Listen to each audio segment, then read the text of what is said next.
अरविंद सिंह के पास, अरविंद सिंह जी कि भारत के अंदर जरा आप देख कर बताइए इतिहास के भारत में पहली मस्जिद दक्षिण भारत में केरल में कब बनी? हम उसको कट ऑफ डेट मानेंगे भारत में इस्लाम के आने की। हम हाजी नाजिम साहब को भी बड़ा कर देते हैं कि जन्म इस्लाम का लाखों साल पहले हो गया होगा, लेकिन भारत में वो तब आया, वो कट ऑफ डेट तो माननी पड़ेगी। अरे श्रीमती जी कुछ तो सस्ता लो, बचत करो। नहीं श्रीमान जी, सब बढ़िया लो, रहने दीजिए। इसमें क्या खास बात है? थोड़े में ज्यादा स्वाद, यही तो है इसकी खास बात। वाह मामा, क्या स्वाद है। अरे मेरे राजा, दादी के हाथों का जादू और खुशबू से महकता घर, माँ की मुस्कुराहट और खाने की सुगंध। MDH गरम मसाला, क्योंकि हर रिश्ता है स्वाद से जुड़ा। जी अमिताभ जी, मैं बताता हूँ। भारत में पहली मस्जिद सन 629 में बनी।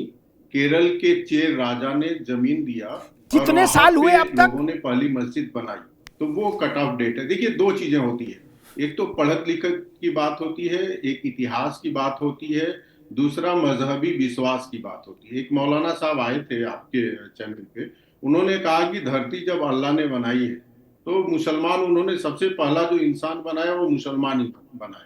अब ये उनकी मानसिकता है, उसको आप बदल नहीं सकते। वो तर्क उस पर काम नहीं करते हैं, तथ्य काम नहीं करता है, इतिहास काम नहीं करता है, वो एक माइंडसेट है, वही रहेगा, आप कुछ नहीं करें। मैं उस पर डिस्कशन करना नहीं चाहता हूँ। मैं एक दूसरी बात कर रहा हूँ। देखिए, सबसे पहले तो मैं धन्यवाद दूंगा यहाँ समाजवादी पार्टी के जो प्रवक्ता हैं, बड़े मन से और खुले मन से कहा कि भारतवर्ष में आज से नहीं, बहुत पहले से हिंदुओं का पलायन हुआ है। और मैंने जो बात कही थी, उन्होंने जोड़ा कि नॉर्थ ईस्ट में भी हिंदू घट रहे हैं। मुझे तो लगता है कि समाजवादी पार्टी के नेताओं को सुनना चाहिए ध्यान से, और केवल सुनना नहीं चाहिए, जो विद्वान डॉक्टर SK दुबे जी ने कहा है उसको गुनना भी चाहिए। क्योंकि समाजवादी पार्टी के प्रवक्ता होने के बावजूद इतनी हिम्मत के साथ सच्चाई स्वीकारना वास्तव में काबिले तारीफ की बात है। कोई पढ़ा लिखा इंसान ये बातें कह सकता है। एक और बात मैं जोड़ना चाहता हूँ। हमारे हाजी नाजिम खान साहब ने कहा कि इस्लाम जो है भाईचारे को प्राथमिकता देता है, भाईचारे को बढ़ावा देता है। अच्छी बात है, यदि इस्लाम बढ़ावा दे तो इससे अच्छी बात कोई हो भी नहीं सकती है, और बहुत सारे मित्र ऐसा कहते हैं, लेकिन ये प्रयोग में भी दिखाई देना चाहिए। और संक्षेप में एक बात कहूंगा हाजी भाई, कि मोहम्मद साहब 632 में उनका निधन हुआ, और 48 साल के अंदर अंदर वहां के इस्लामिक कट्टरपंथियों ने, चाहे इमाम हुसैन हो या दूसरे लोगों, उनको तक नहीं बख्शा। जिन इस्लामिक कट्टरपंथियों ने मोहम्मद साहब के परिवार को नहीं बख्शा और बचे खुचे लोग भारत में आके शरण लिए, भारत तो सबको शरण देता है, मोहम्मद साहब के भी परिवार को शरण दिया, उस भारत वर्ष का क्या इस्लामिक कट्टरपंथी भला करेंगे? ये जो कट्टरपंथी है, न तो मोहम्मद साहब के हुए न इस्लाम के होंगे। आप खड़े होइए भारत के साथ, और जिस मानसिकता से आपने कहा है भाईचारे का धर्म है, उस मानसिकता के साथ खड़े होइए और कहिए कि जहां भी इस्लाम के नाम पर, चाहे वो कश्मीर हो, जिस मस्जिदों से ये आवाजें दी गई, ये मैं जोड़ के नहीं बता रहा हूं, मस्जिदों से कहा गया कि कश्मीरी हिंदू अपने बहन बेटियों को छोड़ के बाहर जाएं, आप आलोचना करिए और कहिए वो मस्जिद जो है इबादत गाह नहीं है, और जिन लोगों ने इस्लाम के नाम पे ऐसा किया वो इस्लाम के मानने वाले नहीं है। हम किसी इस्लाम के खिलाफ में नहीं है, हम ऐसे कट्टरपंथी ताकतों के खिलाफ में हैं, जिसके कारण हजारों वर्षों से भारत में दुर्दशा, वही बात, और भारत के निर्दोष हिंदू कश्मीर छोड़कर रात में जो भागे कश्मीरी पंडित दुबे जी, उनको किसी आयोग की रिपोर्ट की जरूरत है? नहीं ना। कबीरदास ने कहा, तू कहता है कागज लेखी, मैं कहता हूं आंखन देखी। ठीक कह रही तो OP सिंह, छोड़िए रिपोर्ट, लेकिन फिर भी क्या सत्य यत्र तत्र सर्वत्र बिखरा हुआ नहीं है? घाटी में कैसे कश्मीरी पंडितों के लिए निषेध हो गया एक रात में, और उसके बाद जीवन अंधकार में हो गया। आपकी जानकारी में होगा, आप योग्य व्यक्ति हैं। घाटी से कश्मीरी पंडितों का पलायन विश्व के इतिहास में, भैया दुबे जी, विश्व के इतिहास में अपने ही देश के नागरिकों का इतना बड़ा पलायन कभी नहीं हुआ जितना घाटी के पंडितों के कारण भारत में हुआ था। अब इसके लिए किसी रिपोर्ट की जरूरत है सरकारी कागज की? नहीं ना। कबीर 600 साल पहले कह गए कि मैं कहता हूं आंखन देखी। अब दुबे जी, प्रश्न ये खड़ा होता है कि जो बात आपने कही वो हाजी नाजिम मानने को तैयार नहीं। वो करे नहीं जी, हमारी तो वंशावली कई लाख साल से चल रही है और सब हमारा ही मामला है। आपने कहा सबका डीएनए एक है, हिंदू हैं पुरखे। वो करे ना, पहला आदमी ही मुसलमान था इस धरती पर। तब इस थ्योरी के साथ तो फिर मामला नहीं बनेगा दुबे जी। देखिए, शायद नाजिम खान उन लोगों में से होंगे जो बाहर से आक्रांता आए थे, तो उनमें से होंगे, इसमें कहीं कोई दो राय नहीं। अगर इनका डीएनए हिंदुस्तानी नहीं है तो निश्चित तौर पर इनका डीएनए मुगलों के साथ आए हुए लोगों वाला होगा, तो कोई दिक्कत नहीं। लेकिन अब तुम वो भी हिंदुस्तानी बन गए हैं और उनकी भी कई पीढ़ियां हिंदुस्तान में गुजर गई हैं, तो हम उनका भी स्वागत करते हैं। हम तो हमेशा अतिथि देवो भव वाली पद्धति पे अपनाने वाले लोग हैं, तो हम उनका भी स्वागत करते हैं। मिल के रहने के लिए हम उनके साथ भी तैयार हैं, हमें तो कोई दिक्कत ही नहीं। लेकिन जहां तक आपने कश्मीर की बात की, तो निश्चित तौर पे मैं आपको ये जरूर कहना चाहूंगा कि जिसने जैसा किया है उसको भोगना पड़ा है साहब।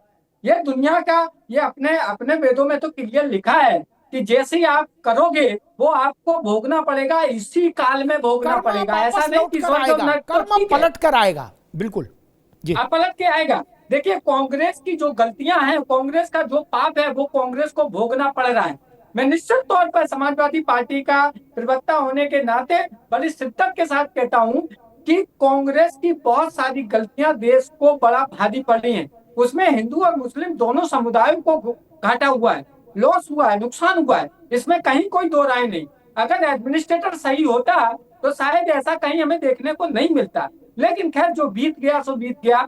लेकिन आने वाले समय में अब कम से कम भारतीय जनता पार्टी ये जो बड़ी बड़ी डींगे बातें करती है, इसने क्या किया? आपने भी बोला कि अटल जी का साम्राज्य रहा, मोदी राज चल रहा है 10 साल से, तो इन लोगों ने क्या किया? अगर ये इतने ही बड़े हिमायती हैं हिंदुओं के, तो इन्होंने आज तक क्या किया?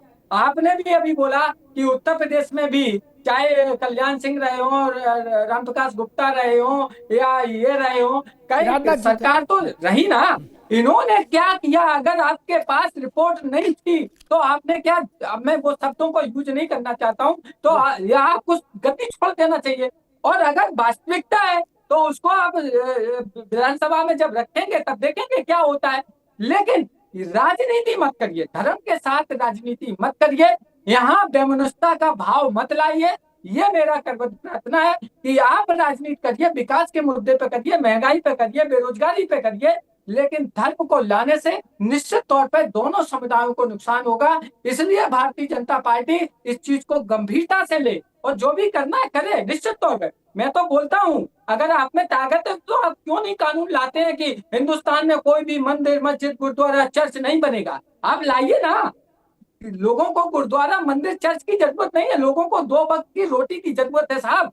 और लड़का मर जाता है, आदमी एक थैली में लेके, बाप अपने बेटे को लेके कलेक्टर ऑफिस जाता है। आप किस देश में रह रहे हैं? बीवी मर जाती है, मोटरसाइकिल में पीछे बांध के उसको वो घर ले जाता है, उसको एम्बुलेंस नहीं मिलती। हम किस समय में हैं?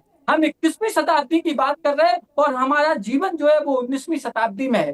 तो भारतीय जनता पार्टी के लोग 2 मुंह की जो डबल कुचलन होती है ना, उस तरीके के काम करते हैं। मैं उनसे चाहूंगा कि आप एक जो पथ लेके आए थे उस पथ पे चलिए, क्योंकि लोगों ने आप पे भरोसा जताया, लेकिन आप उन लोगों के भरोसे पे आप पूरी तरीके से खड़े नहीं उतरे, ये मैं जरूर कहूंगा। इसीलिए 2027 में हमें चांस मिलेगा और हम ये करके दिखाएंगे कि नहीं, मनुष्य की जो जरूरत है, जीवन जीने के लिए जरूरतें हैं, बेसिक सिंचाई है, दवाई है, पढ़ाई है, इन पर हमारा फोकस है।